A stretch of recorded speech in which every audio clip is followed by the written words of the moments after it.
The 6th chapter of the Gospel of John. If we remember from 2 weeks ago, first we heard at the beginning of the chapter about how the people were coming out to hear Jesus teach, to find healing, and he fed 5,000 people with 2 fish and 5 loaves. But then they really didn't understand the significance of that at all. And they were attempting to make him their earthly king, so he snuck away to the mountain by himself. And then the disciples finally left without him, and they were in the storm in the middle of the sea, and he came walking out across the water to meet them. And then the next day, in their timeline, and our sequence was last Sunday that we heard it, they were all in Capernaum, and the crowds found him, and they wanted more bread. More fulfillment. And then he drew them into this deeper relationship of faith and let them in on this big news that he is the bread of life that comes from heaven. Kind of crazy news. Kind of, what did you just say? News, but the bread of life that comes from heaven. Big news.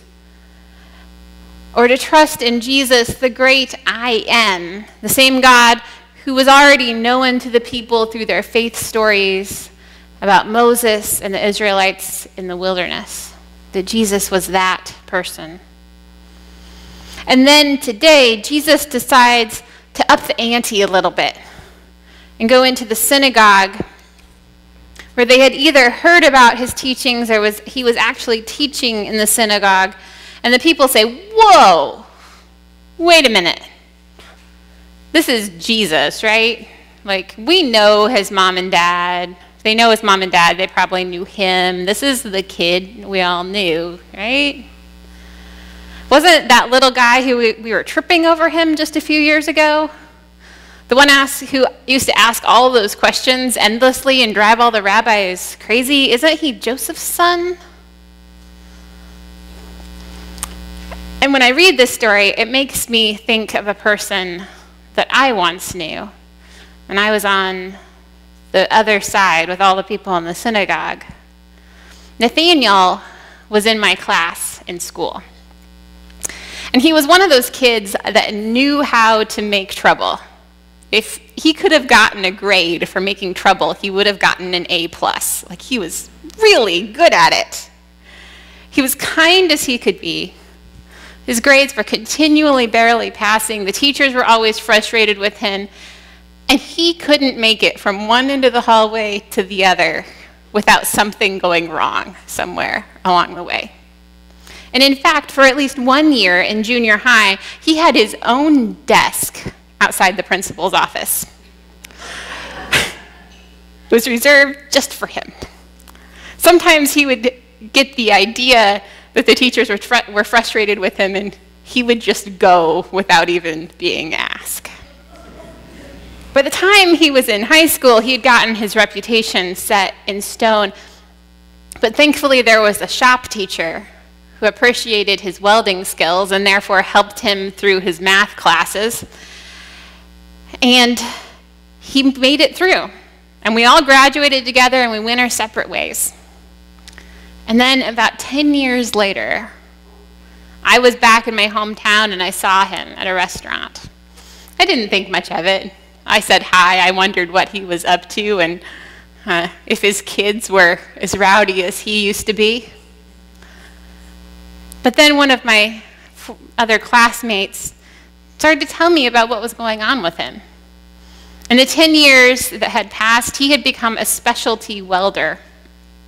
Traveled all over the country and Canada even, working on prestigious projects and experimental designs. And he'd made quite a living doing that, actually. And in addition to that, he and his wife were overseeing the family farm, which was going quite well. And he had recently won a competition in Italy for leather work. And I said something to the effect of, are we talking about the same Nathaniel? That kid who used to have his own desk outside the principal's office? Is that the same person?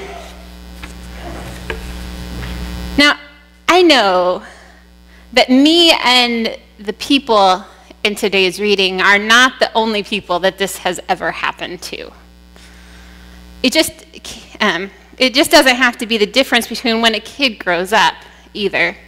It can be because we met somebody when they were having a bad day or a bad year. That happens to people too. It could have had to do with people who we were with at the time. Context always makes a big difference, or our relative positions of employment. And then later you ask yourself, how can that be the same person? Don't we know their parents, or don't we know where they work, or don't we know their situation? Really? They did what? Maybe you've been on the other side of that. Now, those people in the synagogue didn't react very well to Jesus saying that he had been sent from heaven.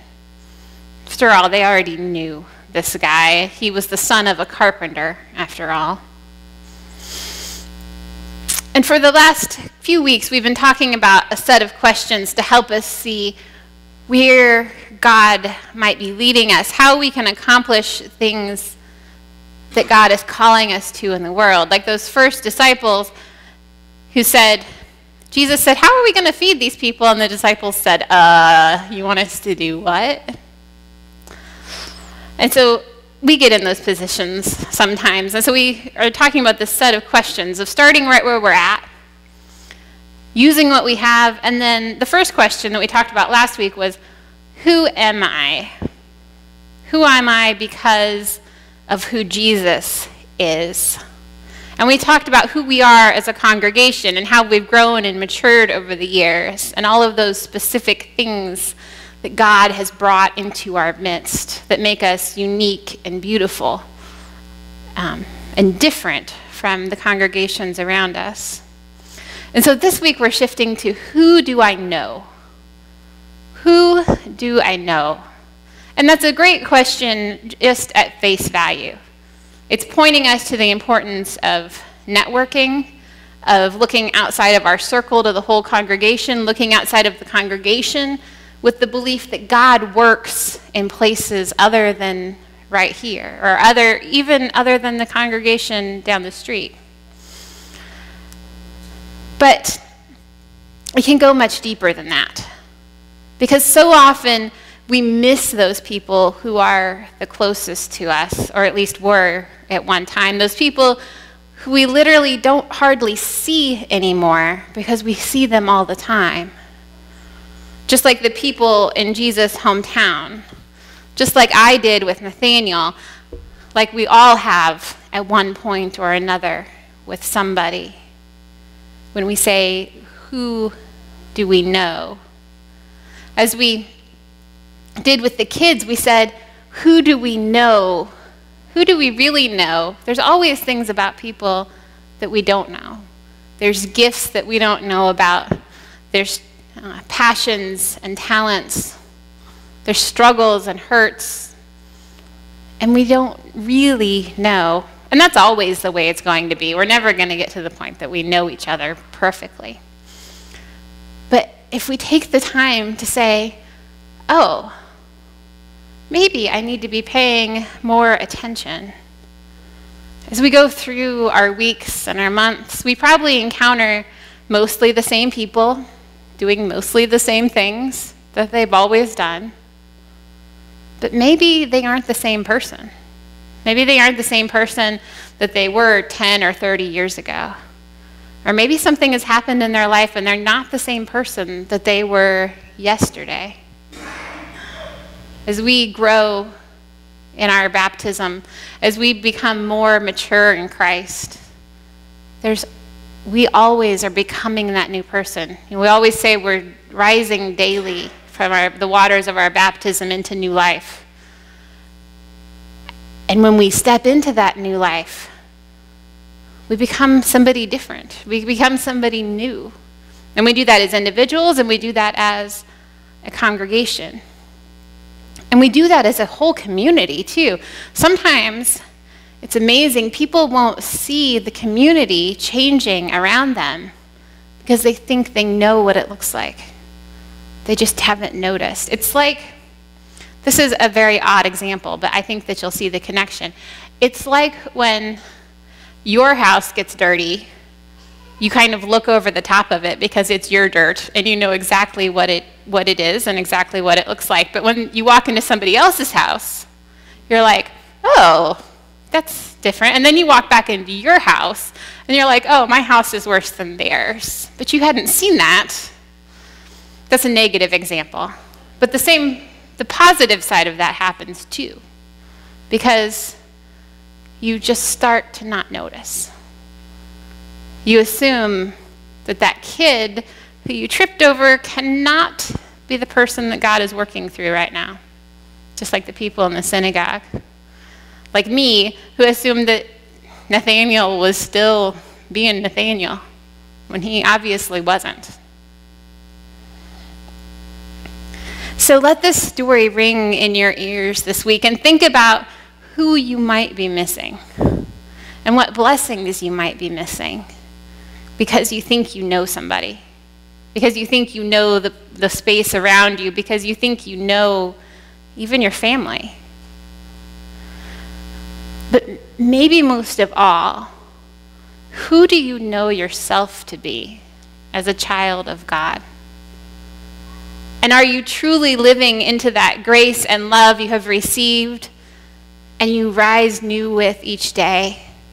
Or do you still identify as that person who messed up, that person who had a broken heart, that person who didn't live up to whatever standard you've set for yourself? Who do you know?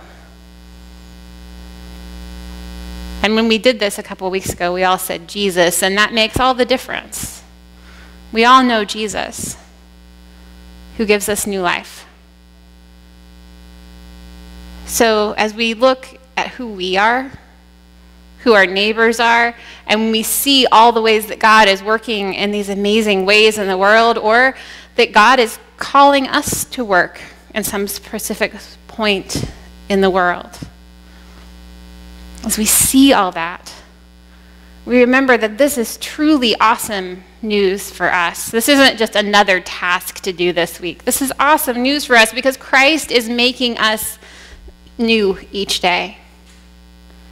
And even if that means that temporarily, for a little bit, that we don't recognize the person that we've seen every day for the last how many ever years, or that even us ourselves are moving in a different direction. Even if we are healing and going into whatever new life Christ is taking us into, that unknown space and that jarringness is worth it. It's really good news to know that the old is fading away and God's love is coming in more and more all around us and within us. So as we go forth today, and throughout this week and throughout this year, may you find yourself with an open heart to perceive the newness of life around you.